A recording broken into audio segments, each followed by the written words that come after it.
दोस्तों नमस्कार।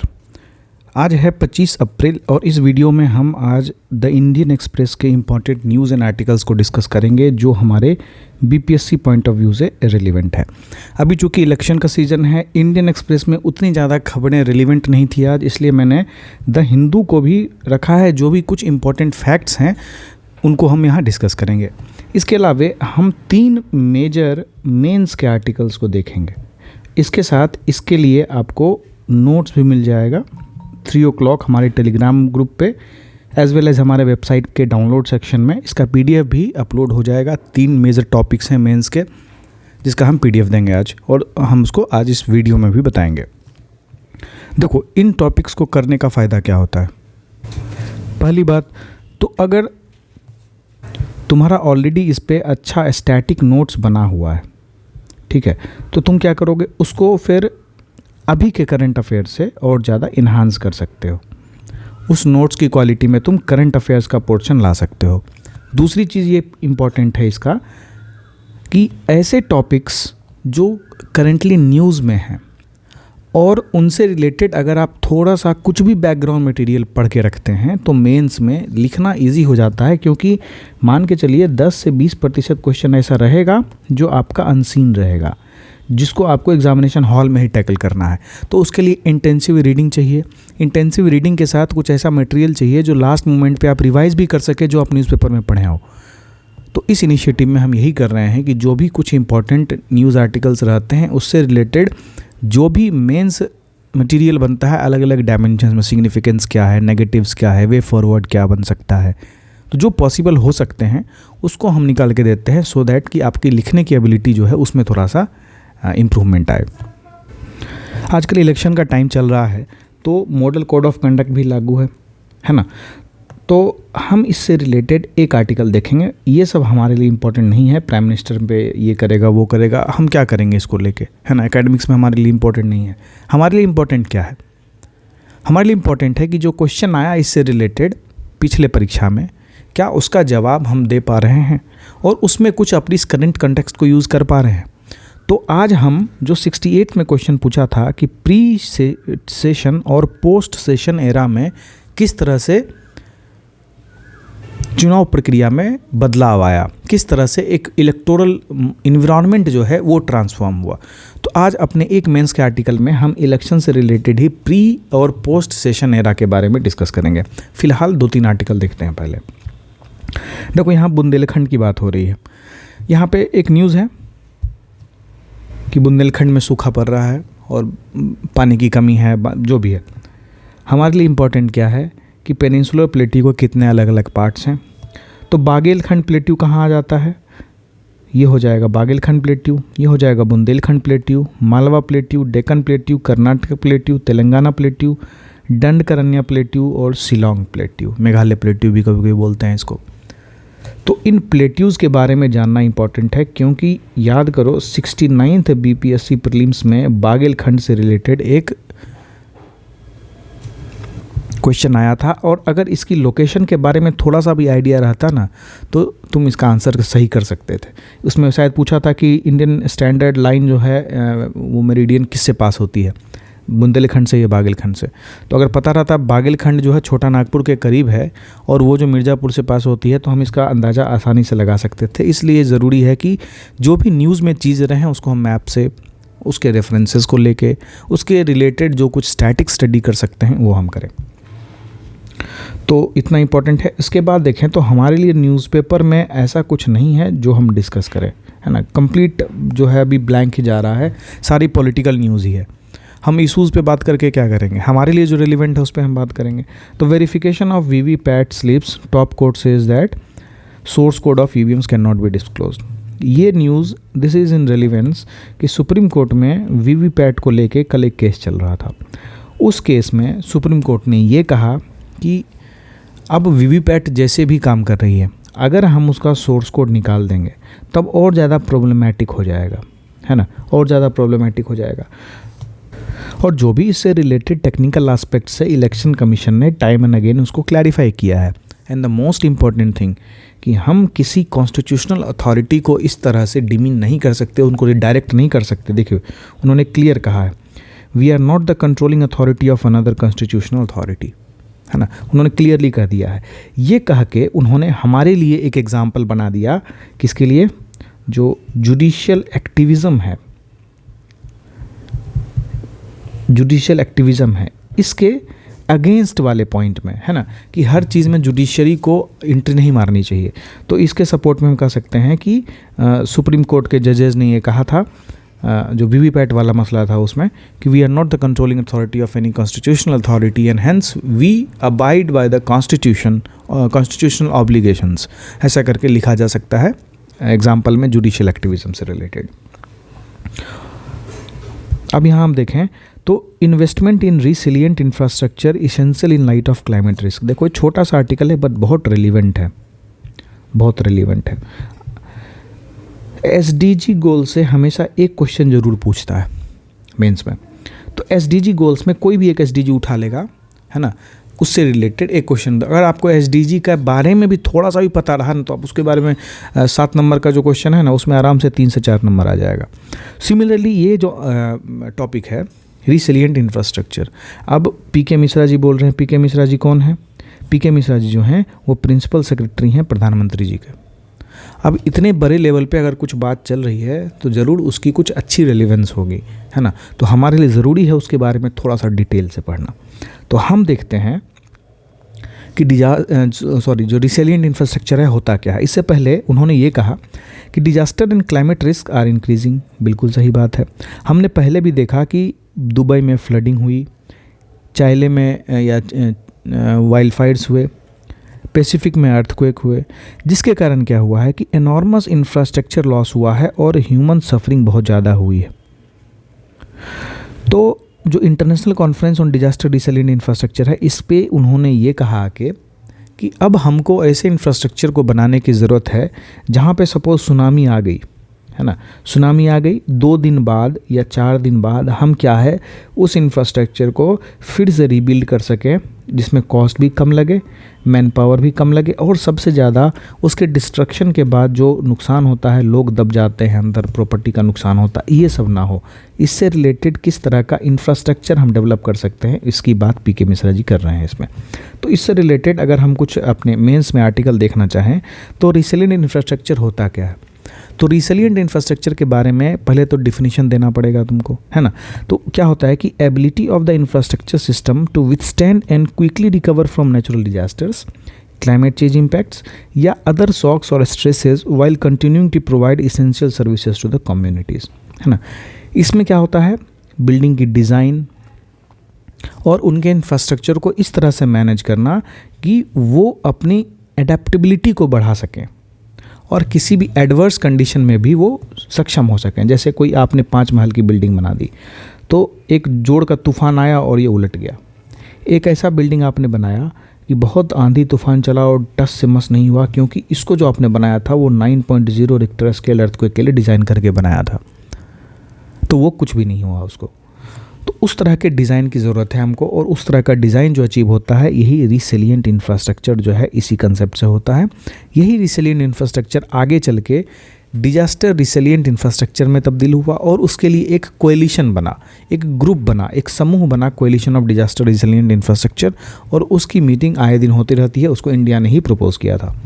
तो रिसिलिएंट इंफ्रास्ट्रक्चर का इम्पॉर्टेंस क्या है, हमारे इकोनॉमिक लॉसेस को मिटिगेट करता है, हमारी लाइव्स और लाइवलीहुड को प्रोटेक्ट करता है, हमारे क्लाइमेट एडेप्टेशन को बढ़ाता है, सस्टेनेबल डेवलपमेंट को ऑफ कोर्स प्रमोट करता है, अर्बनाइजेशन और इंडस्ट्रियलाइजेशन को प्रमोट करता है, और इनोवेशन एंड टेक्नोलॉजिकल एडवांसमेंट लाता है, राइट। अब कुछ चैलेंजेस हैं जो इंडिया फेस कर रही हैं रिसिलिएंट इंफ्रास्ट्रक्चर को डेवलप करने में।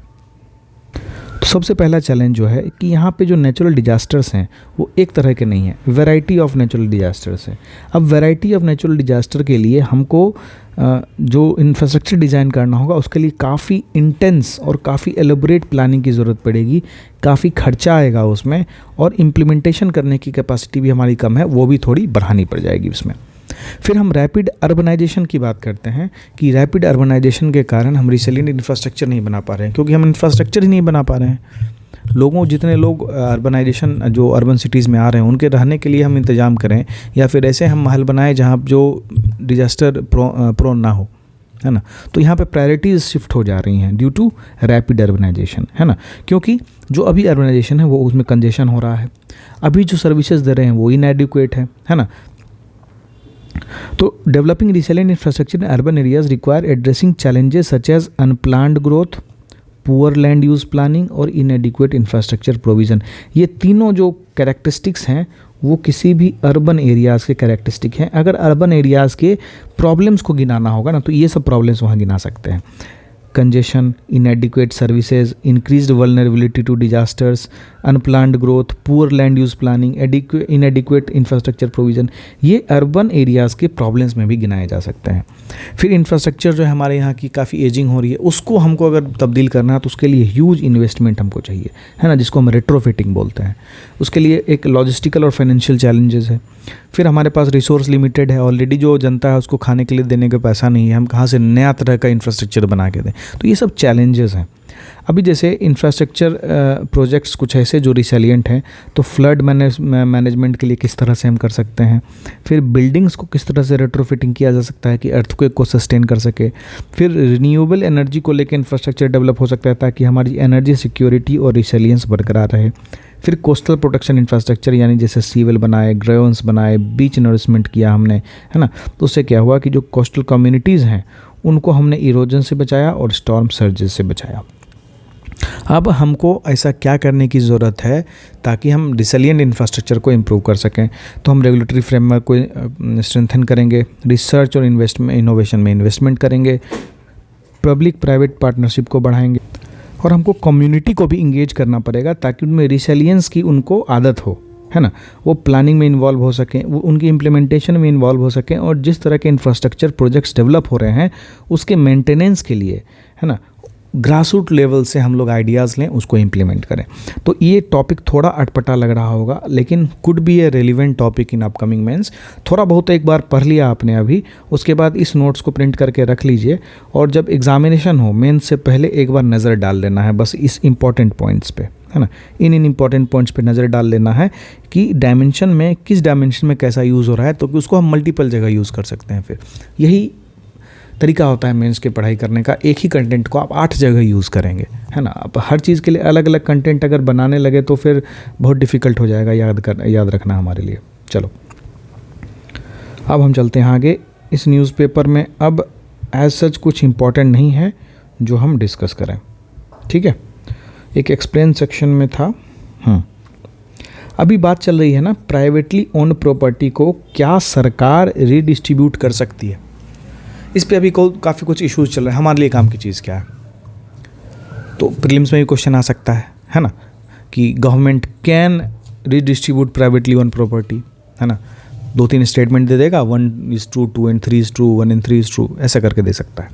हमारे लिए क्या जानना ज़रूरी है यहाँ पे कि सुप्रीम कोर्ट ने एक केस हियर करना शुरू किया था कि हम प्राइवेटली ओन प्रॉपर्टी को क्या हम रीडिस्ट्रीब्यूट कर सकते हैं। तो आर्टिकल 39B जो है ना, संविधान का जो ऐड किया गया था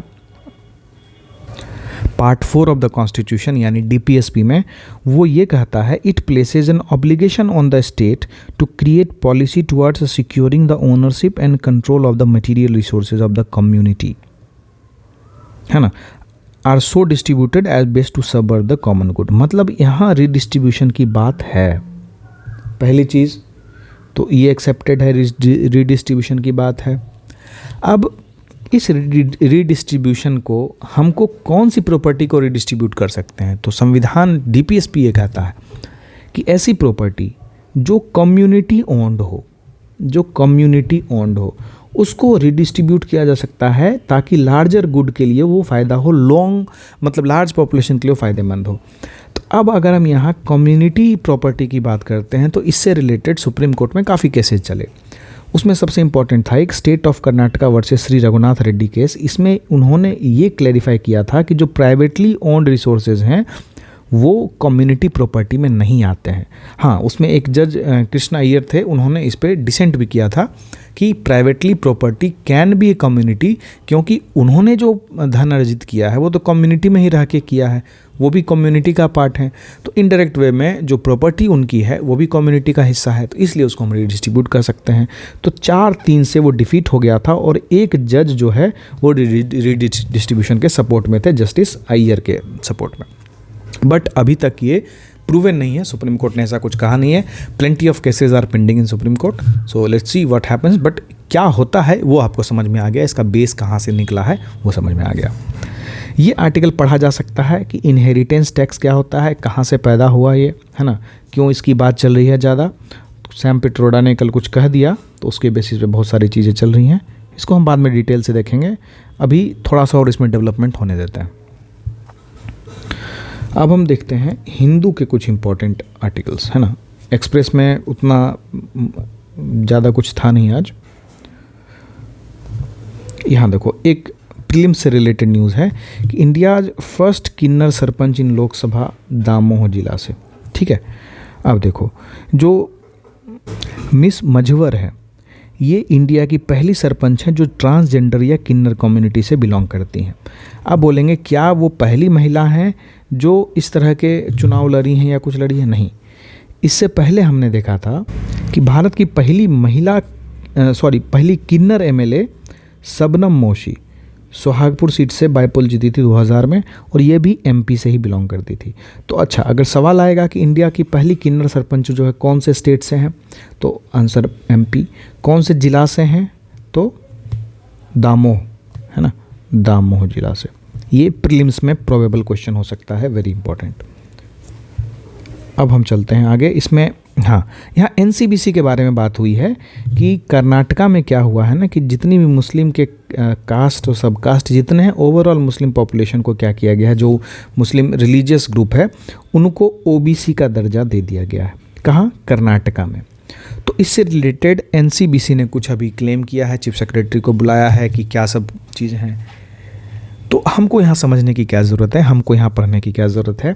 तो जब ये सब न्यूज़ में आया तो आपको ये पता होना चाहिए कि एनसीबीसी क्या करता है, एनसीबीसी का क्या काम है ना। तो जो national commission for backward classes है उसको कॉन्स्टिट्यूट किया था सेंट्रल गवर्नमेंट ने, national commission for backward classes act 1993 under ministry of social justice and empowerment, ठीक है। पहले ये कौन सा बॉडी था? पहले ये स्टैट्यूटरी बॉडी था, बाद में इसको कॉन्स्टिट्यूशनल बॉडी बनाया गया। कैसे बनाया गया? तो कॉन्स्टिट्यूशनल बॉडी बनाया गया 102nd अमेंडमेंट एक्ट 2018, जहाँ पे आर्टिकल 338B को ऐड किया गया और एक कमीशन बनाया गया for socially and educationally backward classes that is known as NCBC, है ना। तो अमेंडमेंट ने 338B 342 से 26C को ऐड किया आर्टिकल 366 में। ये इंपॉर्टेंट नहीं है आपके लिए इंपॉर्टेंट बस इतना है कि एनसीबीसी अभी के टाइम पे कॉन्स्टिट्यूशनल अथॉरिटी है। कब बना? 102nd कॉन्स्टिट्यूशनल अमेंडमेंट से बना। कब आया था ये? 2018 में आया था। इससे पहले कैसा था? स्टैट्यूटरी बॉडी था। कौन से एक्ट के अंदर आया था? 1993 का एक्ट था, उसके अंदर आया था। इस कमीशन में कौन कौन लोग होते हैं? तो इस कमीशन में एक चेयरपर्सन होता है, एक वाइस चेयरपर्सन होते हैं, and 3 other members in the rank and pay of secretary to the government of India. एक चेयरपर्सन, एक वाइस चेयरपर्सन और 3 अदर सेक्रेटरीज, कुल मिला के 5 लोग होते हैं एनसीबीसी में। इसका काम क्या है? तो इसका काम है कि सोशली एजुकेशनली बैकवर्ड को जो भी हमने सेफगार्ड्स दिए हैं, क्या उसका पालन सही से हो रहा है, संवैधानिक तरीके से हो रहा है, नहीं हो रहा है। कोई दूसरा लॉ अगर आया तो क्या वो उनके संवैधानिक राइट्स का हनन तो नहीं कर रहा है ना।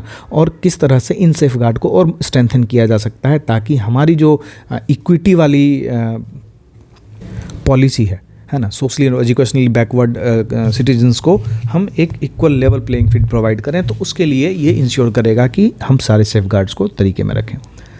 जो भी कंप्लेंट्स आती हैं राइट्स और सेफगार्ड से रिलेटेड, उनको देखना। फिर to participate in advice on the socio economic development of socially and educationally backward classes to evaluate the progress of development in the any union state, है ना। तो यही होता है। ये अपना रिपोर्ट किसको देता है? ये अपना रिपोर्ट देते हैं प्रेसिडेंट को। फिर प्रेसिडेंट इनके रिपोर्ट को लोकसभा और राज्यसभा में पेश करते हैं। है ना। तो अगर ये भी क्वेश्चन आ सकता है कि एनसीबीसी जो है अपना रिपोर्ट पार्लियामेंट को सौंपता है, तो गलत है ये। एनसीबीसी अपना रिपोर्ट सौंपेंगे प्रेसिडेंट को, और प्रेसिडेंट ऑफ इंडिया जो है वो रिपोर्ट लोकसभा और राज्यसभा में पेश करेंगे, जैसा कि सारे कॉन्स्टिट्यूशनल बॉडी के केसेस में होता है। यूपीएससी हो, सीएजी हो, इलेक्शन कमीशन हो, सारे बॉडीज़ में ऐसा ही होता है। चलो यहाँ पे अब हम लोग देखते हैं, हाँ, the coalition of disaster resilient infrastructure, CDRI। CDRI क्या है? तो जो coalition of disaster resilient infrastructure है ना, एक ग्लोबल पार्टनरशिप है जिसका काम यही है कि वैसे इंफ्रास्ट्रक्चर को प्रमोट करना जो कि डिजास्टर रेसिस्टेंट हो और क्लाइमेट चेंज से रेसिस्टेंट हो। लॉन्च कब हुआ था? 2019 में। किसने किया था? इंडिया ने लॉन्च किया था, है ना। तो ये सब इसके गोल्स हैं, है ना, और ये सब इसके कुछ इंपॉर्टेंट फैक्ट्स हैं, और इसमें कुछ एडिशन किया जा सकता है ना। There is a scope for addition here. मैंने काफ़ी कुछ छोड़ के रखा था, ओवरऑल बस मोटा मोटी डाल दिया है इसमें। चलो अब एक इम्पॉर्टेंट आर्टिकल और देखते हैं जो हमने जस्ट पढ़ा था, प्री सेशन और post session era elections in Bihar, है ना। तो बिहार में TN सेशन जब आए थे, उससे पहले बिहार का इलेक्शन कैसा था? जब TN सेशन आ गए, उनकी पॉलिसीज़ आ गई, तब जाके बिहार में इलेक्शन कैसा हुआ, इसको कंपैरिजन करने का क्वेश्चन ये जो आया था वो 68वें में क्वेश्चन आया था मेंस में। 38 नंबर का सवाल था, इलेक्शन कमीशन से रिलेटेड था। तो ये फिर इम्पॉर्टेंट हो जाता है आपके लिए। तो TN सेशन से पहले बिहार में जो इलेक्शन की कंडीशन थी उसमें ऐसा था कि जो पॉलिटिकल मास्टर्स थे वही कंट्रोल करते थे सारी सिस्टम्स को यहाँ पे, है ना। सारे इलेक्टोरल प्रोसेस फंक्शंस जो है उसको कंट्रोल करते थे। इन जो पॉलिटिशियंस हैं उनका लोकल लेवल नेटवर्क होता था, वो नेटवर्क बूथ कैप्चरिंग हुआ या बोगस वोटिंग डालना हुआ, ये सब काम करते थे। करप्शन एंड नेपोटिज्म भर भर के। फिर तीसरा, कास्ट डायनेमिक्स और आइडेंटिटी पॉलिटिक्स, तो खूब ज़्यादा, क्योंकि कास्ट बेस्ड मोबिलाइजेशन होता था कि आप इस कास्ट के हैं तो इस कास्ट में दीजिए। तो क्या होता था कि एक पर्टिकुलर कास्ट के लोगों को दूसरे कास्ट वाले वोट नहीं डालने देते थे, क्योंकि उनको पता था अगर ये वोट डालने आएंगे तो वो अपने उम्मीदवार को जिता देंगे। तो इस तरह की भी चीज़ें होती थी। तो जो भी अलाइंसेस बनते थे, जो भी स्ट्रैटेजीज़ बनती थी इलेक्टोरल, वो कहीं ना कहीं कास्ट ग्रुप और कम्युनिटीज़ को लेकर बनती थी। आज भी वो एग्जिस्ट करता है, लेकिन आज थोड़ा कम हुआ है, लेकिन उसको ना रोक सकते हैं, है ना, क्योंकि बिहार की सच्चाई है वो, तो उसको रोक भी नहीं सकते हैं। फिर चौथा है पोलराइजेशन एंड फ्रेगमेंटेशन। ये बहुत ज़्यादा था प्री सेशन एरा में। जैसे ही TN सेशन आए उसके बाद उन्होंने इलेक्टोरल सिस्टम को पूरा रिफॉर्म किया और इलेक्टोरल इंस्टीट्यूशन को स्ट्रेंथन करने का उन्होंने काम किया। कैसे कैसे किया, ये सारी डिटेल इसमें है। इंट्रोडक्शन ऑफ इलेक्टोरल रिफॉर्म्स, उन्होंने काफ़ी इलेक्टोरल रिफॉर्म्स लाने शुरू किए, जैसे वोटर ID कार्ड है, इलेक्ट्रॉनिक वोटिंग मशीन है, वोटर एजुकेशन कैंपेन करने लगे वो, है ना। फिर जो इलेक्शन लॉज हैं और रेगुलेशंस हैं उसको इन्फोर्समेंट करने लगे, जो भी इलेक्टोरल माल प्रैक्टिसेस हैं उसको कर्व करना काम। वोटर पार्टिसिपेशन को बढ़ाने का काम किया उन्होंने। फिर जिस तरह का इलेक्टोरल वायलेंस होता था पहले, उसमें काफ़ी कमी आई जब TN सेशन का जो काल था उस टाइम पे। तो ये आर्टिकल हमने देखा, प्री सेशन और पोस्ट सेशन बिहार में इलेक्शन किस तरह से चेंजेस हो रहे थे। यहाँ पे एक और आर्टिकल है और ये लास्ट आर्टिकल रहेगा, नेशनल क्लीन एयर प्रोग्राम। ये क्या होता है, ये प्रीलिम्स में पूछा जा सकता है। और जो आप अपना पोल्यूशन का आपका पार्ट है मेंस का, उस पोल्यूशन के पार्ट में आज का जो न्यूज़ है यहाँ से, या NCAP को हम यहाँ पे कोट कर सकते हैं। NCAP को वहाँ पे एज एन एग्जांपल लिख सकते हैं कि पोल्यूशन कंट्रोल करने के लिए गवर्नमेंट इनिशिएटिव्स क्या हैं। तो नेशनल क्लीन एयर प्रोग्राम को कब लॉन्च किया गया? 2019 में लॉन्च किया गया। क्या काम था इसका? इसका काम ही यही था, to cut the concentration of atmospheric particulate matter, यानी कि PM जो है एटमॉस्फेयर में जितना सर्कुलेट हो रहा है उसको कम करना, 20 to 30% बाय 2024 फ्रॉम 2017 लेवल्स। अब NCAP है क्या? तो ये सारी डिटेल्स NCAP के बारे में है, ज़्यादा डीप में नहीं पढ़ना है, बस NCAP के बारे में जानना है ना। वहाँ ग्रैप आता है, उसके बारे में जानना है। फिर कुछ इमरजेंसी प्रोविजंस आते हैं कि क्लीन एयर एक्शन प्रोग्राम जो है सरकार का वो क्या है। तो इन सब चीज़ों के बारे में थोड़ा अपने को अवगत होना है, ताकि हम इस तरह के प्रीलिम्स में सवाल आए तो हम उसको टैकल कर सकें। तो आज में न्यूज़पेपर में इतना ही, मिलते हैं अगले वीडियो में, बाय बाय।